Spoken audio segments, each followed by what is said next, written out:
तो ये साबित करना चाहता हूँ कि मैं और मेरे भाई गलत नहीं थे। दोबारा हम टीसा को देखते हैं जो अभी भी डेक की स्पेसशिप के अंदर थी। वो यहाँ पे डेक के वेपन्स देखती है और उसे सबसे अच्छा वेपन वो लगता है जो किसी भी चीज को बर्फ में बदल सकता था। उस वेपन के साथ साथ वो सभी वेपन्स को अपने साथ ले जाती है। सुबह भी हो जाती है और हमें दिखाया जाता है कि इन लोगों ने दोबारा अपना सफर शुरू कर लिया था। चलते चलते ये एक ऐसी जगह पर पहुंचे थे जहाँ पर सब कुछ तबाह हुआ था। यह बताती है कि ये हमारी बेस हुआ करती थी जिसे कालसेक और उसके लोगों ने तबाह कर दिया। इसी बेस में थिया को अपनी टांगे भी मिल जाती हैं और वो अपनी टांगों को उठाकर लैब के अंदर चली जाती है उन्हें अपने साथ जोड़ने के लिए।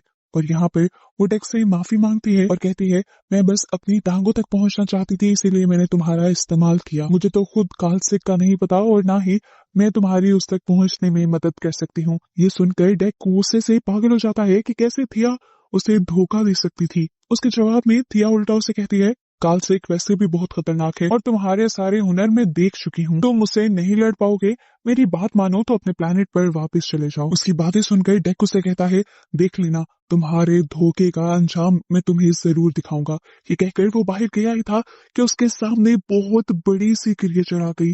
असल में यही वो क्रिएचर कालसेक थी जिसके पीछे वो यहाँ आए थे।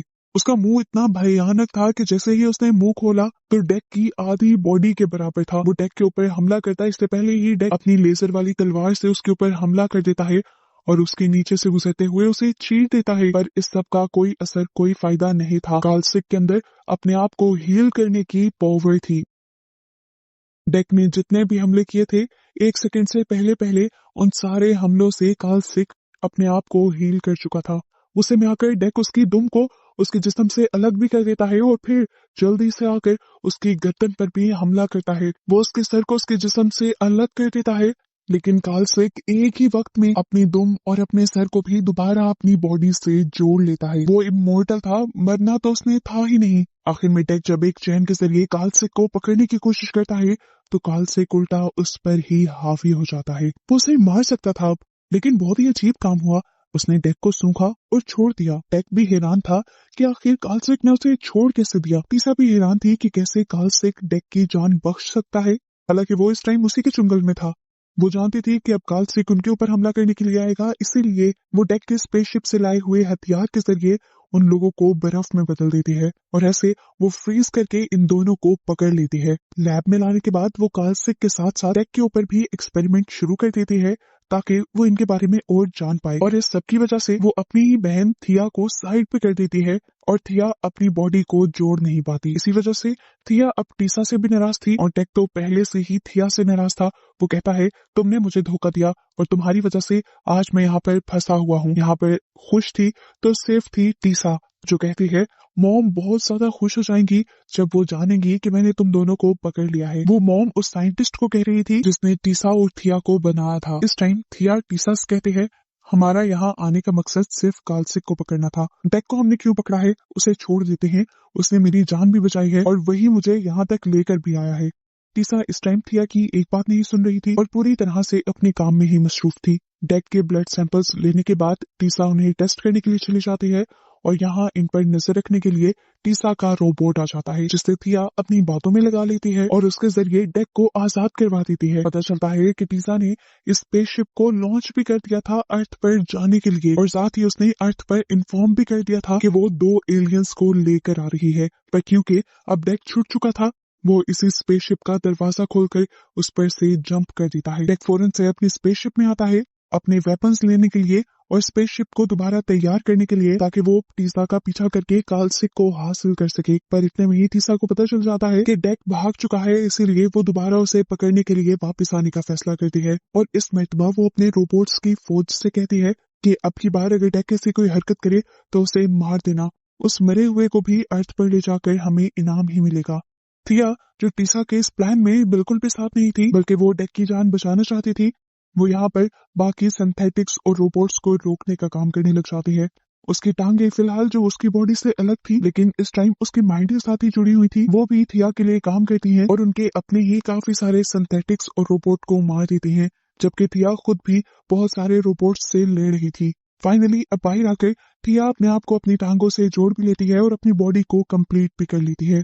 जिसके बाद वो अब अपनी बहन टीसा से भी लड़ने के लिए तैयार थी। पर टीसा से लड़ना अब आसान नहीं रहा था, क्योंकि टीसा एक बहुत बड़े रोबोट के अंदर आ गई थी।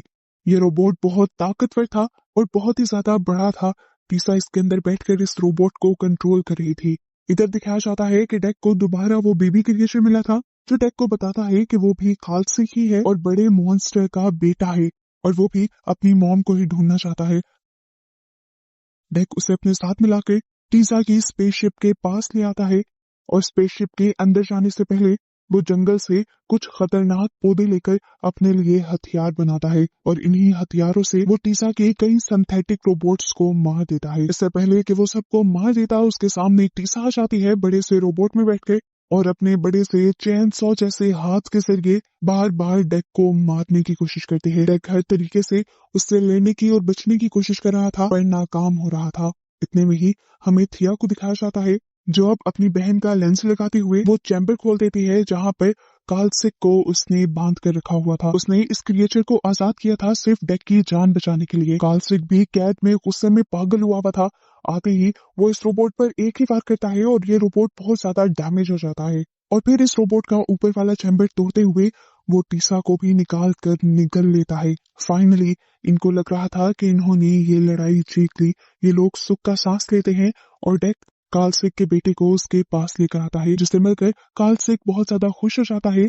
और यहाँ पर हमें रिवील होता है कि कालसिक ने डेक को इसीलिए नहीं मारा था क्योंकि उसे डेक की बॉडी से अपने बेटे की खुशबू आ रही थी, और वो काफी अरसे से अपने बेटे को ढूंढ रहा था। डेक भी कालसिक के मुंह पर प्यार करता है, और कालसिक अब थिया से भी मिलता है, वो भी बहुत ज्यादा प्यार से। और हमें पता चलता है कि कालसिक बहुत ज्यादा ताकतवर होने के साथ साथ रहम दिल भी है। अब इनका मिलना मिलाना चल ही रहा था कि एकदम से कालसिक फ्रीज हो गया, और ये किया था टीजा ने, जो कालसिक की बॉडी के अंदर अभी भी जिंदा थी, और उसके पास सबको फ्रीज करने वाला डेक का वेपन भी था, और उसी का इस्तेमाल करते हुए उसने कालसिक को फ्रीज किया था। जिसके बाद टीसा बर्फ के इस मॉन्स्टर को तोड़ते हुए इसमें से बाहर निकल आती है, और आते ही डेक पर हमला करती है। पर तभी पीछे से उसी की बहन थिया उसके ऊपर हमला करते हुए उसे कमजोर कर देती है, और फिर अगला हमला उसके ऊपर डेक करता है, और उसकी गर्दन को ही उसके जिस्म से अलग करते हुए फाइनली उसे मार देता है। डेक का अब यहाँ पर कोई काम नहीं रहा था, क्योंकि कालसिक तो मर ही गया था। इसीलिए वो थिया और छोटे मॉन्स्टर को लेकर अपने प्लानेट योतजा के लिए निकल जाता है, और जैसे ही अपने डैड के सामने जाता है तो उसके डैड आज भी उसे देखकर गुस्सा होते हैं और कहते हैं चले जाओ यहाँ से, आखिर आते ही क्यों हो तुम यहाँ पर। ये सुनकर डेक कहता है आज तो मैं आपका सर ऊंचा करने के लिए आया हूँ। देखें तो सही मैं किसको लेकर आया हूँ, मैंने 2 एलियंस का शिकार किया है। अब तो आपको मुझे कबीले में शामिल करना ही होगा। डेक के डैड को उसकी किसी भी बात पर यकीन नहीं था, इसीलिए वो अपने 2 योद्धा को डेक को मारने के लिए भेज देते हैं। पर डेक जितनी मुश्किलें सह आया था, जितने बड़े बड़े मॉन्स्टर से लड़ आया था, इन 2 योद्धा से लड़ना उसके लिए कोई बड़ी बात नहीं थी। वो बड़ी आसानी से एक ही टाइम में दोनों से लड़कर दोनों को हरा देता है। लेकिन उसके बावजूद भी उसके डैड को उस पर रहम नहीं आता, और खुद उससे लड़ने के लिए आगे आ जाते हैं। डेक के अंदर गुस्से और नफरत की आग भर जाती है, और वो अब अपने डैड से भी लड़कर उन्हें भी हरा कर मार देता है।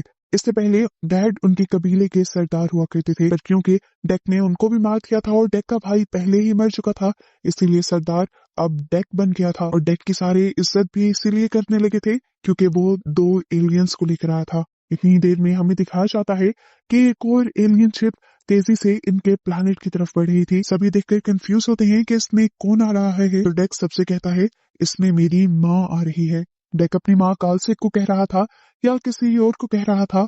इसी मिस्ट्री के साथ ये एलियन मूवी यहाँ पर खत्म हो जाती है।